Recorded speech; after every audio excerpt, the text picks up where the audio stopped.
Well, thank you for that. I wanted to give you an opportunity to hear Dr. Ingles' message. If I can get.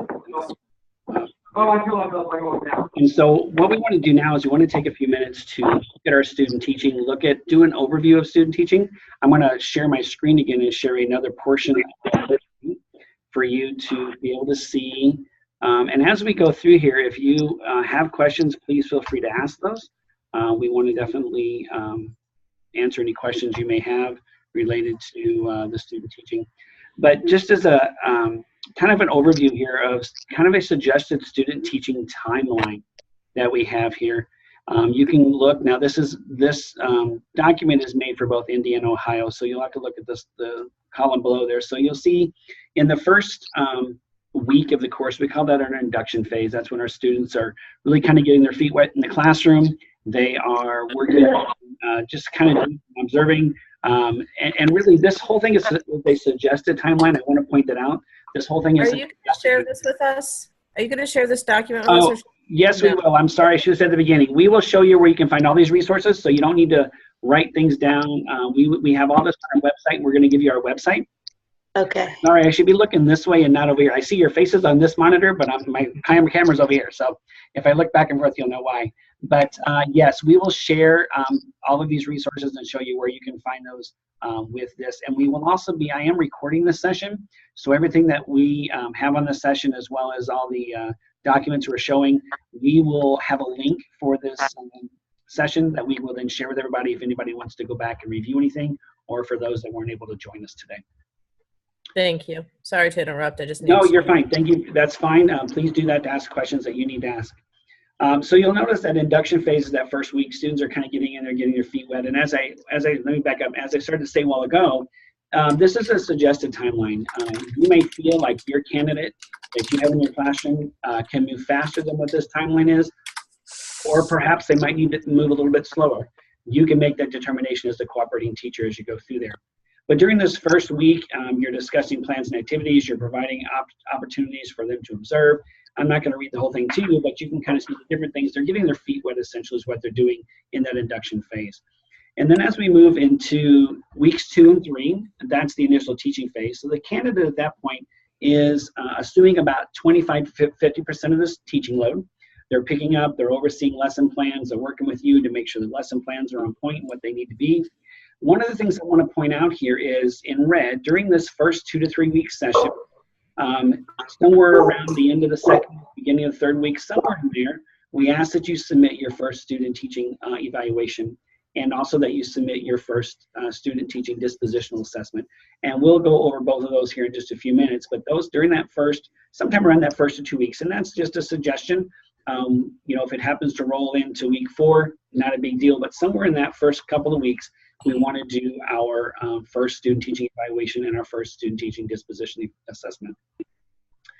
And then as we move into the next 4 to 6 week period, this is what we call our sustained teaching phase. The candidates have assumed between 50 to 75% of the teaching load. And during this time, you're going to be submitting your second student teaching evaluation. And then we go into week 7 to 10 as full teaching phase, where they've assumed 100% of the teaching load. You're allowing the candidate to really take full responsibility for that classroom. They are responsible to oversee all the lessons that are happening and all the other duties that a normal teacher would have, and you're there just to provide whatever support they may need. And again, during this 7 to 10 week period, you'll be submitting your third student teaching evaluation, as well as the second student teaching dispositional assessment. And then in the conclusion phase, this is where the candidate will begin to turn back some of the teaching back to you as the regular classroom teacher. They'll be relinquishing teaching in a pace that you are both agreeable with. So if you feel like it needs to go really slow, you can actually start that, say, in week 10, and then they relinquish a little more in week 11 and relinquish the rest in week 12 or so on. That kind of gives you an overview of the student teaching, just kind of a suggested timeline that we ask people to follow. Before I move forward on that, any questions about that? I have a question. It says to maintain the IWU format for their lesson plans. What does that mean?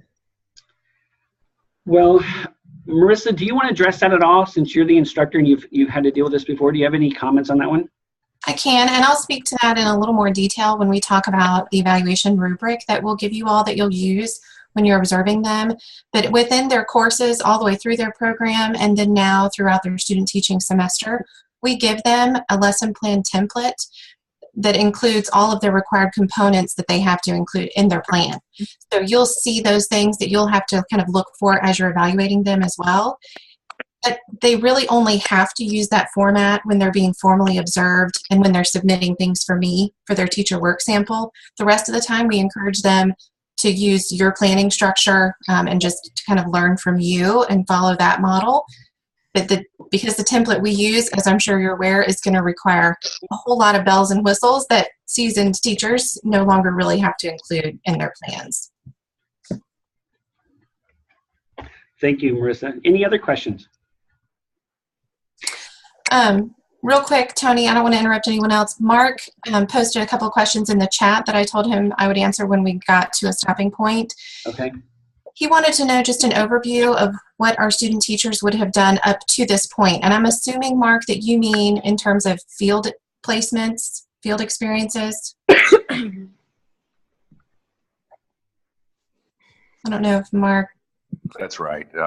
Also, maybe even have they done 10 courses or what have they done?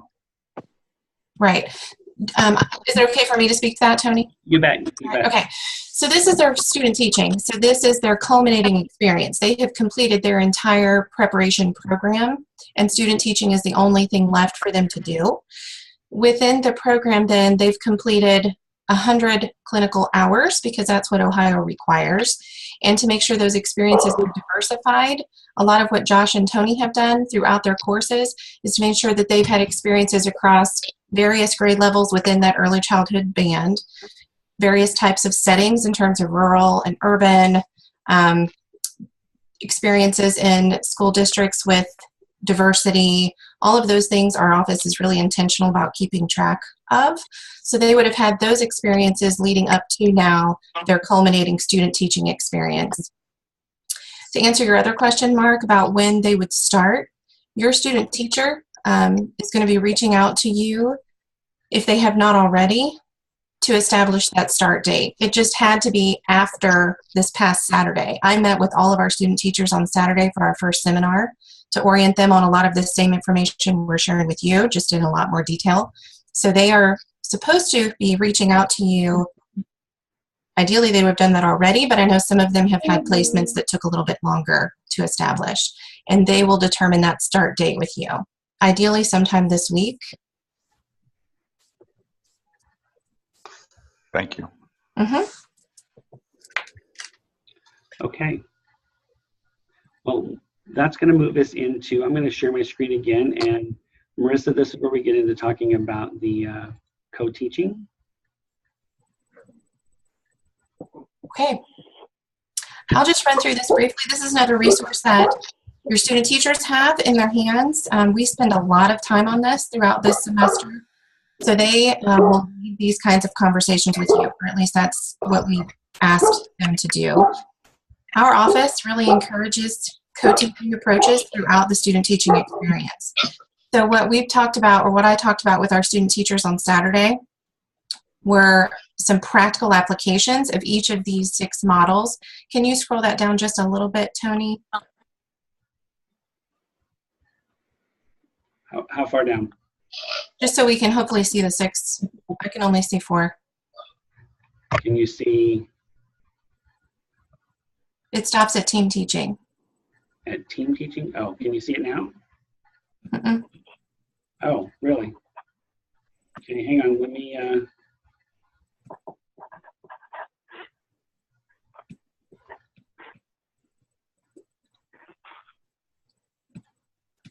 Can you see it now? Now I see the bottom. Now you're getting closer. That's okay. That's good enough. I'm not going to go into a lot of detail on all the 6 of them. I'm sure most of our cooperating teachers are familiar with them, and we're going to give this to you, like I said, and our student teachers certainly have it. But the point of all of this is to just talk about how this could be a really intentional transition beginning this very first week during their induction phase, where the co-teaching model might look like they're just observing in the classroom, possibly collecting some informal data. That's perfect, Tony. Thank you. On the classroom in general. They're going to be collecting some background information about the classroom, the demographics of the students, the demographics of the school while you're teaching. But ideally then, that transition as they're accepting more teaching responsibility would look like some of these more balanced co-teaching models. The point of that is we hope that it would be a real blessing to your classroom to have these two teachers in there. And I know I've had questions from cooperating teachers before where you're really unsure about how much involvement to still have as they get to the middle and the end of their student teaching experience. So our stance on that is we want you always to be involved, certainly as much as you're comfortable, and that's why we intentionally teach these co-teaching models to our student teachers. So when they meet with you, these initial few meetings as they're kind of getting their feet wet in your classrooms, they have a couple of things they're going to ask you to do with them. It shouldn't take more than just a few minutes. But there's a survey that they're going to complete with you that just looks at these 6 models and kind of gauges familiarity and comfort level with each of those so that you can start thinking about what they might look like in your classroom. And they're going to do a communications inventory with you just to look at communication styles and how that would impact teaching behaviors within each of these models. To give you some background about what we've done already around these with student teachers, preparing them to work with you, we spent a lot of time on Saturday looking at these, practically talking about specific high leverage teaching practices within each of these models, and even applying those to specific content areas where they will be. So they should come to you already with some solid ideas of what they hope to be able to do, but ultimately would want to follow your lead on that. Thank you, Marissa. Any questions from anybody for Marissa or myself or Josh? Okay, then we're going to move forward from there. And the next part of this is I'm going to spend just a couple minutes. I'm actually going to show you a video. It's about 4 minutes long. It's a video of myself, unfortunately for you. It's a video of myself where I'm going to go over with you a little bit about the assessments that you're going to be doing. You're going to be doing 2 assessments. You'll be doing the pedagogical evaluation, and you'll be doing a disposition. So I'm going to talk about both of those. Not a lot of detail on how to use the instrument. We're going to talk about that right after that, but more about when you're doing them again and a little bit about feedback to the candidates and those kinds of things. And once you're done with those assessments, where do you send those assessments? So we're going to talk about that. And I will tell you now in this video, it talks about a beliefs, values, and commitments assessment. You can disregard that. That is not going to be happening. We thought we'd have that assessment ready for the spring, but we don't. So that will be something we will be doing in the fall, but this is already in the video, and so you can disregard that. And all right, so let me share my screen here again, and we will watch this video.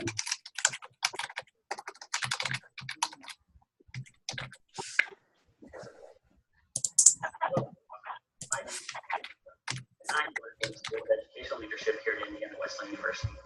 I want to take a few minutes today to talk to you a little bit about the assessments that you will complete during the student teaching. First off, there are 3 types of assessments that you will complete. You'll notice that you'll complete pedagogical assessments, dispositional assessments, and a beliefs, values, and commitments assessment. Let's take a look at the pedagogical assessments, as you know, are assessments, student teaching observations that you went through probably as an educator. These are valuable assessments, and what they're doing is they're assessing our candidates' current teaching practices. These are valuable instruments and valuable teaching tools for our candidates. And so you'll notice that these are completed 3 times during student teaching. And depending upon if you're located in Indiana or Ohio, the schedule is slightly different for each of those observations. The next assessment I want to look at with you is our dispositional assessments. Dispositional assessments are used to assess group professional things like their human interaction and critical thinking skills. These are important professional dispositions that candidates must have in order to be successful in this profession. And so we do assessments on this. We do those 2 times during student teaching. We do one towards the beginning of student teaching and then another one towards the end of student teaching. And again, you can see up here, depending upon whether or not your program is Indiana or Ohio, the schedule is slightly different as far as the weeks in the programming windows are completed. The next assessment is the Beliefs, Values, and Commitments assessment. This assessment is used to assess the candidate's current beliefs, values, and commitments towards their classroom practices, their students, and the profession. This assessment is done 1 time during student teaching and is done right towards the middle of student teaching, around weeks 4 to 6, depending upon which state the program is located in. The next thing I want to talk about is a little bit about feedback on these assessments. We do ask that our candidates receive feedback on any assessment that you do within 3 business days of completing that assessment. Feedback, as you know, is vital and important for our candidates to be able to improve their skills and become more effective educators. And so we ask that our feedback on assessments is done in a timely manner to aid our students and to really give them an advantage on improving their skills. As you go throughout student teaching and you complete these assessments, of course, have to be submitted. If you are a cooperating teacher, we ask that you submit all of your assessments within 5 business days of completing that assessment. So if you're taking a couple of days to get back with the candidate and provide them the feedback they need, you have a couple more days in which to submit them. And as a cooperating teacher, you will submit your assessments to the university supervisor who's been assigned to your candidate. If you're a university supervisor, you will, within 5 business days again, you will provide or submit your assessments to the Office of Clinical Experiences here at Indiana Wesleyan University.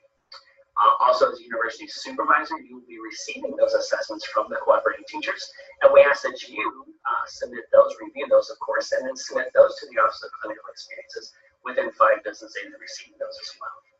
This helps us within the School of Educational Leadership to be able to track our students, their progress throughout the program, and to also help identify any concerns that we may have that need to be addressed. We also ask, as you'll notice here, that all forms be submitted electronically. This is our preferred method and the method that we must insist that we receive these assessments in. Those assessments can be scanned and emailed to the university supervisors or to the Office of Clinical Experiences. We ask that you do that because it's so much easier for us, I guess is the right way to say it, that we receive those assessments in that form. Contacting the School of Education Leadership and the Okay, I'm going to stop there with that one. Again, the beliefs, values, and commitments. Everybody can hear me again, right? Yeah. The beliefs, values, and commitments, one again, you can disregard. We will not be doing that one during this student teaching term. So you can disregard that one altogether. The other thing I will say, those of you that are on the line with us that are our university supervisors that will be out in the field doing observations, those cooperating teachers will be the students that you've been assigned to. Those cooperating teachers will submit their observations to you, and after you review them, you'll actually submit them to Marissa for her review as the course instructor, and then Marissa will forward them on to Josh and I for tracking and so forth within our department. All right. Well, any questions related to those assessments in that regard? I know Marissa's going to take a few minutes and talk about the pedagogical evaluation, the instrument itself, but any questions before we get to that point? Okay. So can I ask a question real quick? Sorry. No, go ahead. So the evaluations then will be scanned and emailed to the Office of Clinical Experience. So every time we do an evaluation, that's how they're entered then? Lori, are you a cooperating teacher? I'm sorry, I don't remember. Yes, I am. Okay. So you'll actually, in the next day or so, Josh will be emailing you which of our university supervisors are assigned to your student. And so what will happen then is you will submit your evaluations to that university supervisor. Okay. So over the next couple of days, you can all be receiving that information, hopefully by tomorrow. Okay, thank receiving you. that information.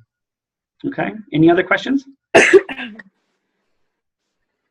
All right, well, let me share my screen again here and allow Marissa to share a little bit about the instrument. Marissa, would it be helpful if I'm afraid we may run into the same problems of not being able to see the whole screen this time. If we do, I don't know if you can take the screen or not. I don't have the evaluation on this PC. I'm Okay. I'm on my home computer. Sorry. That's okay. Let's just see how that goes. And let me find the instrument here.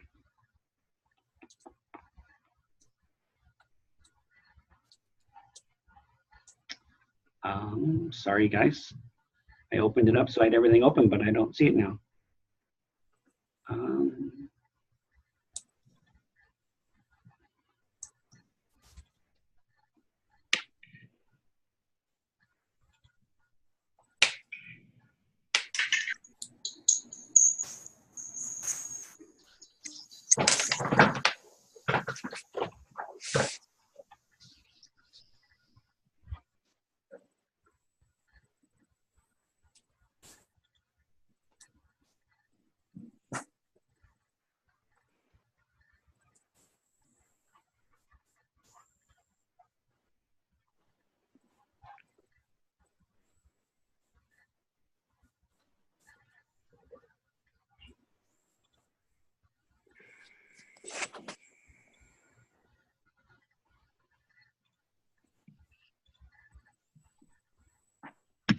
Well, I apologize. 1 second here.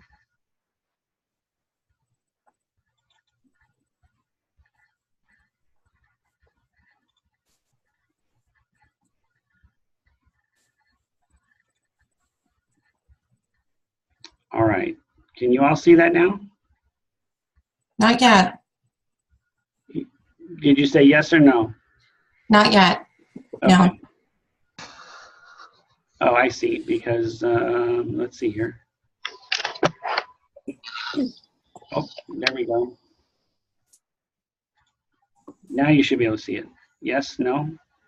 We still see the list of forms. How about now? Same list of forms. Still the Okay. forms. Sorry.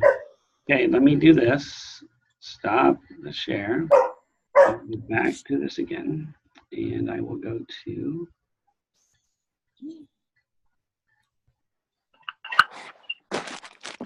why is it showing up for me?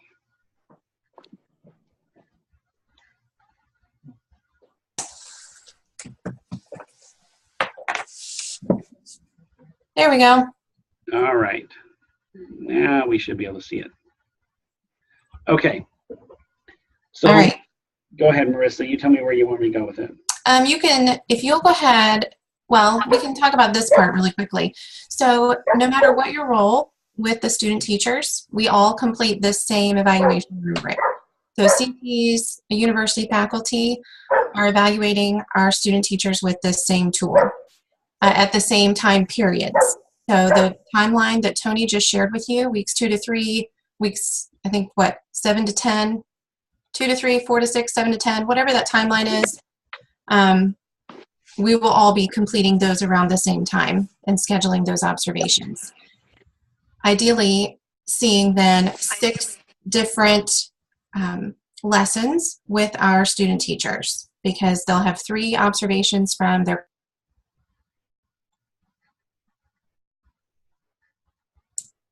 There we go. 3 observations. That's okay.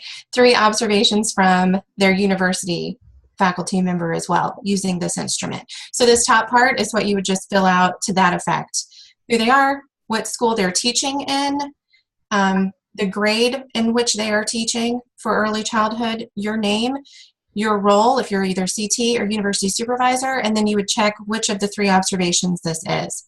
When you sign it, the electronic signature is absolutely fine. What I do is I go ahead and save it as a PDF and use the fill and sign feature once I've saved it as a PDF before I then send it on to, for most of you, you'd be sending it to me so that I'm keeping track of how each of them are doing.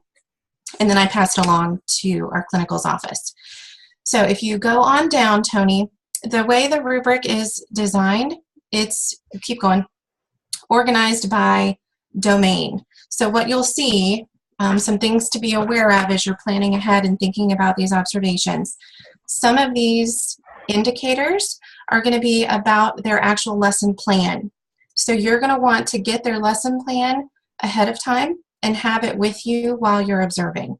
Our student teachers have been told, and it's in the handbook that we've gone over with them, that they should get that to their observer no less than 3 days, well actually it was no less than 2 days prior to their observation, so that we're sure that we have it in our hands before we walk in and we've had a chance to review what it is we're going to observe.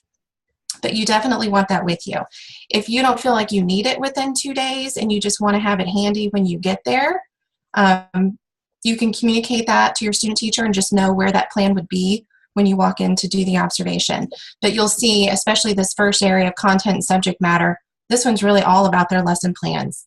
So you'll see that it's on our very detailed Indiana Wesleyan template, where all of these things should be pretty simple to find and determine if they've included all the information that they needed to include. What I would say to you, most of it's pretty self-explanatory. It's being piloted, so I've only used this instrument now this past semester with our group of student teachers. So if you'll scroll down a little bit more, Tony, there's nothing really specific we need to see, but just to show you how it's formatted. There are specific indicators that you're looking for. So if you don't see it, that doesn't necessarily mean that the candidate can't do it. And some of these things I realized as I was using this instrument last semester might have involved a conversation with the student teacher either before or after the observation to really determine. So for example, the one that Tony's on right now is a great example of that, rights and responsibilities. This is where we're really trying to evaluate their professional involvement. Well, most of these things you're not going to see in one observation. You're going to see glimmers of it, and you're going to experience it in your interactions with them. But for your 45 or hour-long observation, you wouldn't see it. So what I did is I noted the things that I did observe, and then I put some questions here where it says comments, and I followed up on those questions when I had my post-conference with my student teacher, just to gather some additional information about things that maybe I didn't know that they might be doing in terms of advocacy. Involvement with professional organizations is another thing that you'll see on this rubric. And if they didn't share that with me or show me evidence of that, I wasn't aware. So if you run into those kinds of issues, that's the way I handled it last semester. I documented everything I possibly could within the comments with very specific feedback, linked specifically back to these rubric indicators, connecting back to practices I observed, questions about things maybe I did not observe or wanted to talk more about, and then things that were on these indicators that just aren't really readily observable. We talked through them to help me determine where they would fall in these levels. For our student teachers to be successful, they're required to have a 3, which is that competent column, on at least 80% of the indicators by the end of student teaching. So the other thing that we've talked to them about and want to talk to you about, the first 2 observations that you're completing are definitely considered formative. So we would not expect beginning student teachers to be competent or outstanding in many areas, certainly not all areas. And that's okay, and that's what we've shared with them. You're beginning. This is formative. This is to help your CT and your university faculty know how to best support you. So it is perfectly okay, and I don't want you to feel any kind of pressure whatsoever to do anything other than evaluate exactly what you see with each of these student teachers. The final observation, number 3, is what is considered the summative, the evaluation that we record and determine, did you meet the objectives or not? If you do have any concerns, certainly right out of the gate with that first observation, if you have candidates that score, let's say, a lot of 2s or any 1s, I'll see that when you submit it to me, but certainly any other specific concerns you could share with me would be really helpful, because then we do have a process for putting them on improvement plans and providing additional specific support so that they're successful and that it's a positive experience for you, ideally, and your students.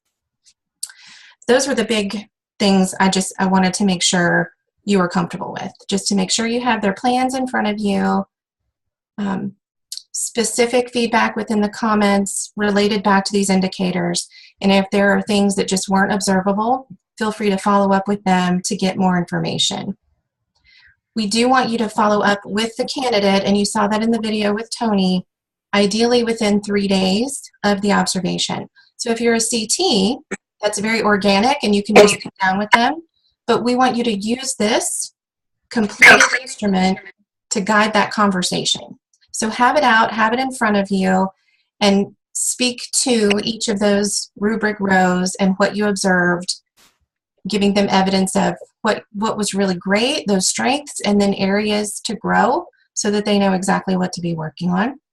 After you've had that conversation with them, then you would send it on to me.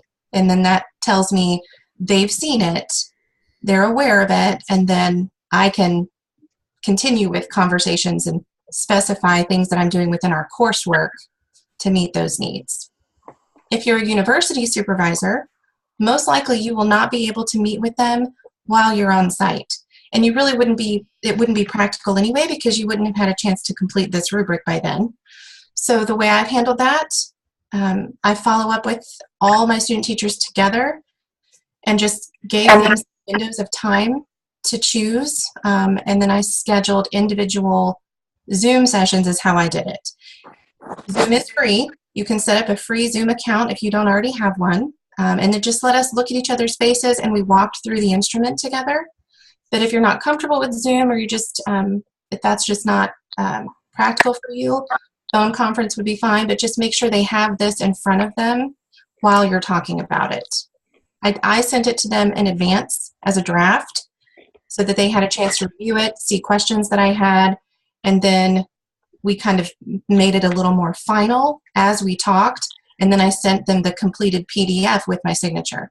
They will see all of this and have all of this once it's all said and done. What questions do you have? That's a very fast version of going over this instrument. So what else can I help you with?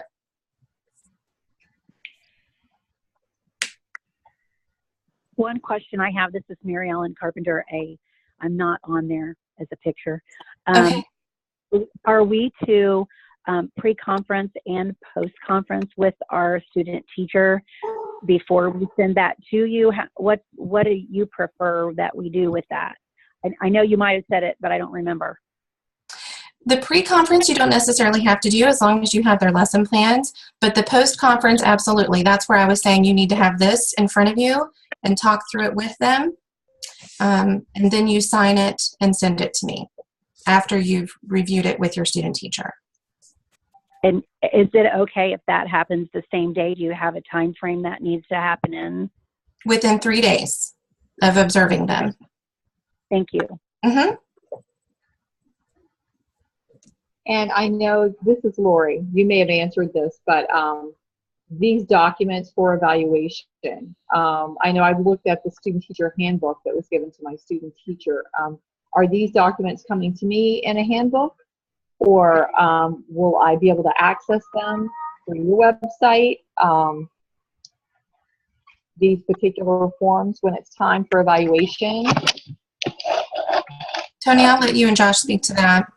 Yep, you will get, right at the end of this session today, here in just a second, we are going to show you our website. And on our website, there is a resources tab. And on the resources tab, you'll be able to access all of these documents we talked about today, with the exception of one. The dispositional assessment, that is not, it is a proprietary instrument, so it's not located on the website. When it comes time to complete a dispositional assessment, Josh will actually email that to everybody. So you'll get an email with that assessment attached to it, and then you just complete it and send it back. And then towards the end of the program, when the last one's due, you'll get another one sent to you in an attachment again. Okay, thank you. Mm-hmm. All right, any other questions about the pedagogical instrument for Marissa? Okay. Well, the next thing we want to move into is the dispositional assessment, or called the DAP. We call it the DAP SNAP. And I want to show you that. I have a short video. Dr. Ingalls, our dean, has completed a short video. It's about 3 minutes long on this instrument. And so I want to share that with you. So let me bring that up here. Can you all see the video? Yes. Okay. All right. Oh, it's actually a little over 3 minutes, so. Thank you so much for joining me for this video that discusses the DAP interview. You may have already watched a recording of Mr. Tony Hembrock. He referred to common assessments we use in the School of Educational Leadership. One of those assessments helps us to give candidates feedback on their professional dispositions. Dispositions are habits of action and mind rooted in beliefs and values. The instrument for you is called the DAP snapshot. And as you look at the screen here, DAP, D-A-P, stands for dispositions, attributes, and proficiencies. These are candidates' behaviors that are critical to their success as educators. So what we've done on this instrument, we've taken some critical dispositions and we've given you the opportunity to give candidates feedback. The form itself is pretty typical of a School of Educational Leadership form. We need all of the information, including whether you are a cooperating teacher or a university supervisor. I'd like to advance to the next page, or the bottom of this page, 1, where we ask you to rate a candidate's behaviors that we've classified as traits of professionalism. You'll notice there are 5 categories in each of these domains. And for professionalism, we need you to make a snap decision. We understand that no one is purely acceptable or purely in need of improvement. You're simply making a judgment call as to which best describes your candidate in each of the areas. For example, with ethical behavior, in a snapshot decision based on your weeks or days with a candidate, would you say overall that the candidate consistently adheres to professional codes of ethics? Or would you say they perhaps are inconsistent in this area? We're asking for a snapshot. Simply click here or here. The same is true for punctuality, dependability, growth mindset, and professional appearance. Which of the 2 descriptors best describes the candidate? This is how you complete the form. You'll notice there are 4 dimensions of the DAP, and the 5th is professionalism here. As we advance to the next screen, human interaction, as you know, is vital to the success of a teacher. How can we connect with learners and families and colleagues when we don't have these behaviors consistently intact? So again, as you look through each of these, choose which of the 2 categories best describes and click one. As we advance to the bottom of the document, the very last page asks you for an overall impression. In other words, how do you feel the candidate, how well do you feel the candidate is prepared for the teaching profession? How well do they fit in this educator profession? Target is here, and when asked, how do I define target? Target is a behavior that would give you some comfort that if the candidate were alone with children or adolescents, this candidate has enough proficiency in these domains to successfully teach. Average would be they are not yet at target. And high competence means even at this stage in this candidate's development, they are ready to even outperform some of their peers in dispositions. I do hope that this short video was a helpful guide to give you some feedback and guidance as to how to give our candidates good feedback on their dispositions.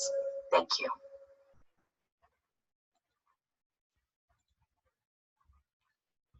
Okay. Okay, so we have just a short video there about the DAP Snap, what we call the DAP Snap. Again, this is the instrument that we will email to you. Josh will email it out when during that first 2 to 3 week period when it's due, and then you'll just fill it out, submit it back, and it is also set up like the one you just saw that Marissa talked about with the pedagogical. It has those little yellow boxes on it, and all you have to do is just check their check marks at the very bottom, or at the very top, excuse me, fill in the student's name and your electronic signature. So those can very easily be done. It's a fillable form in that way.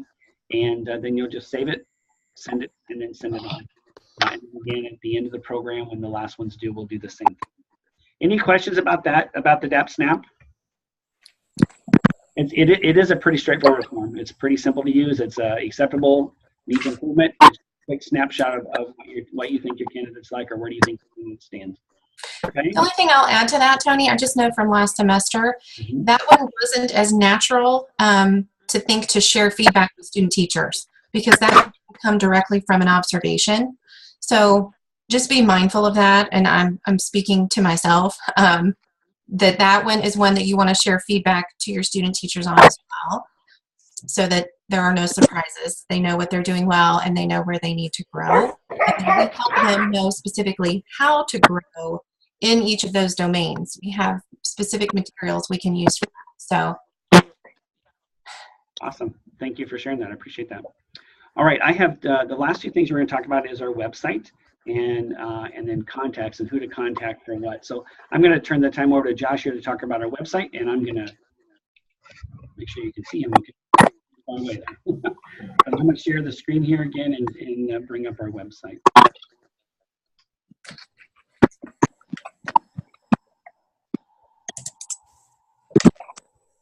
So here is our website, and this page is actually the resources page.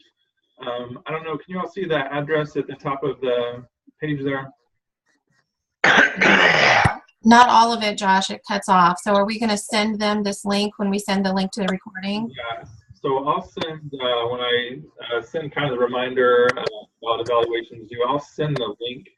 Probably the easiest way to get to it is to go to the Indiana Wesleyan homepage, which is indws.west.edu. If you search there from the homepage on the top right and put in clinical experiences, it'll take you to the homepage for clinical experiences, and you'll see the menu on the left side, and you can just go to the resources and it'll this page right here. So that'd be the easiest way to get here, other than I will send you the link and you can click on that. It's just kind of a long address, so it's a little funky to try to type into your computer. So that's how you can get here. We do have other information on our website, as you can see on the left side with the different links. You're more than welcome to look over any of that, but probably the tab you're going to use the most is this resources tab. So when you come here, we'll have the most recent version of the Clinical Experiences Handbook up at the top. So if you ever have a question about a protocol or what's expected of the student or what information your student teaching candidate has received, you can always click on that handbook and have a copy of that for yourself. So that'll be useful. And then if you go down to the cooperating teachers section on the page, we do have information there, the attendance and demographics form that will be used. These are the two we just talked about. Okay, so the 6 approaches to co-teaching, suggested student teaching timeline is on there, so you can have access to those. So all that information is there and available to you. Just click on the link and it'll open it for you, and you should even be able to download it to your computer if you'd like to keep a file for yourself.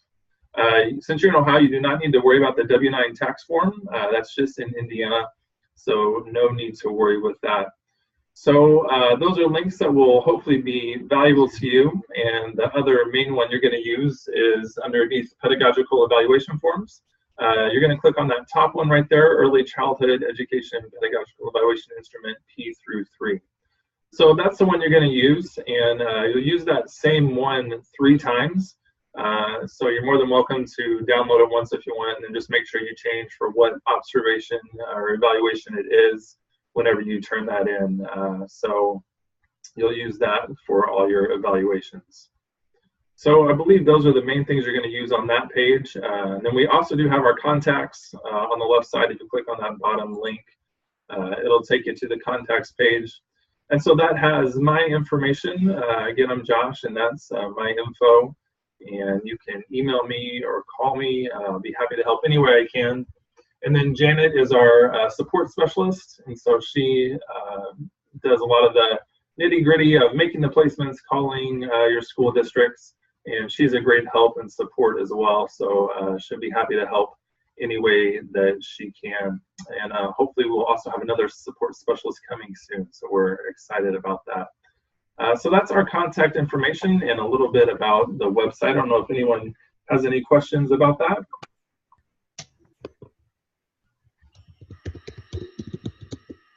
Okay.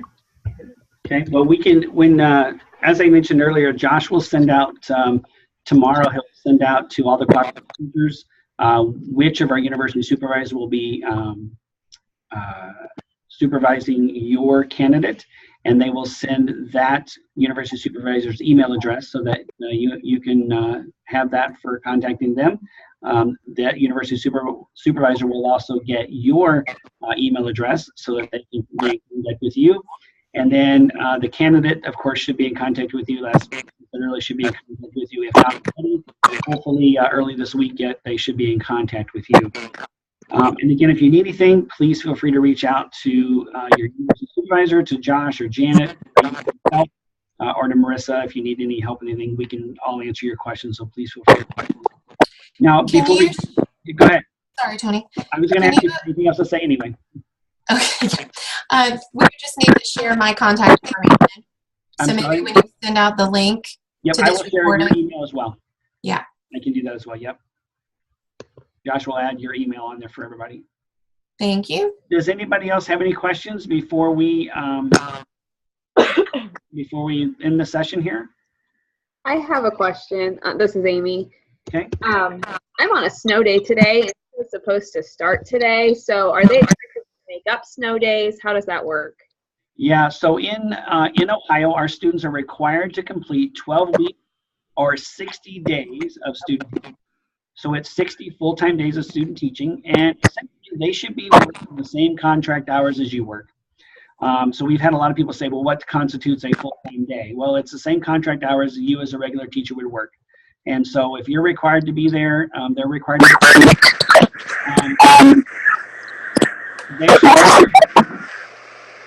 Hang on one second. I would turn my volume down. I think we're having some issues here. Okay. Can you still hear me okay? Yeah. Mm-hmm. Yeah. So